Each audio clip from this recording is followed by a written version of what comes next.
Michigan Out of Doors Magazine's OD is brought to you by Country Smokehouse of Almont, offering the best quality and satisfaction in homemade meats, sausage, and jerky. It's a Michigan destination. Check out the website at countrysmokehousinc.com. And by Williams Gun Sight, located in Davison. Williams Gun Sight has Mid-Michigan's largest selection of used guns with over 2,000 in stock every day. Check out the website to view inventory and prices. And by the Ultimate Fishing Show, featuring Lake Ultimate, trout ponds, bass, walleye, and salmon clinics, Kevin Van Dam, Babe Winkleman, and more at the Suburban Collection Showplace, January 12th through the 15th.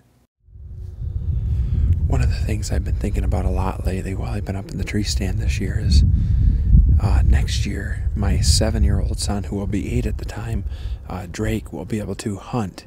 That's due to the Hunter Heritage Bill. We are super excited in the Van Warmer family because this has never been the case here in Michigan before. My son and I were able to go up to the House committee hearings. I took him out of school to go take him up to the Capitol and testify in front of the House committee about the Hunter Heritage Bill as it went through the legislature at the time. And it's something that we are super excited about because it gets kids in the outdoors. There's no other sport where we're able to, as parents, spend one-on-one time with our kids. When they're in soccer, they're out on the field, we're back on the bench. When they're playing baseball, they're out in the field, we're back on the bench cheering them on. In hunting, I'm going to be able to sit with my son, spend quality time, hours in the tree stand with him, in the blind with him, one-on-one time traveling to and from where we're going. There's no other sport like hunting that allows a parent-child bond like hunting, in my opinion. So sit back. We're going to talk to a few of the different people that are involved with the Hunter Heritage Bill. So MUCC's involvement was we had a member that came to us with an idea about eliminating the hunting age here in Michigan.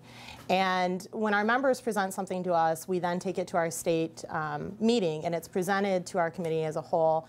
And really, it was an idea that started with a member, and then MUCC picked it up and pushed it forward as a legislative priority in 2010. It was at that time that we worked with those members to really outline what the priorities were going to be and what they wanted to see.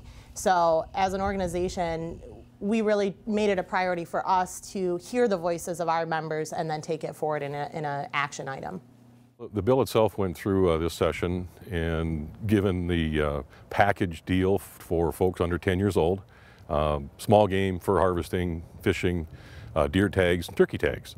And our charge, given us by the legislature, was for the NRC to develop recommendations and an order setting any rules and regulations along with what's already statutory. So the NRC chairman named a work group, asked me to chair the work group, and we brought together members from all different aspects, all different walks, and I think it was a pretty darn good work group. We had a series of 4 meetings along with some conference calls to start the discussion, and we had a lot of debate. A lot of the issues that we've kind of came up with were not the first ones. We had a lot of debate and had to do a lot of research to make sure that things that we were going to recommend didn't have negative impact on the program. So we did a lot of research on other states' programs, safety factors, safety features, to do what we can to come up with a good program and maybe even a better program. Well, I was asked to be on the committee initially, but I started hunting and trapping when I was very young, when I was 7. So being a kid when I started, I wanted to give other kids the same opportunity that I had. Today we presented our recommendations to the NRC that we've been talking about in the various meetings that we've had, and just presented our ideas, and so the NRC could talk about them and give us their input on our program that we came up with.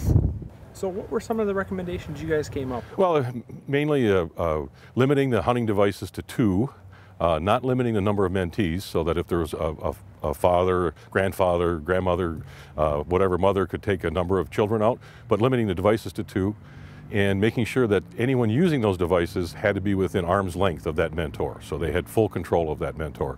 It also means the mentor themselves, if there's a father and son, for example, or a father and daughter, they both can be hunting small game or whatever the case may be.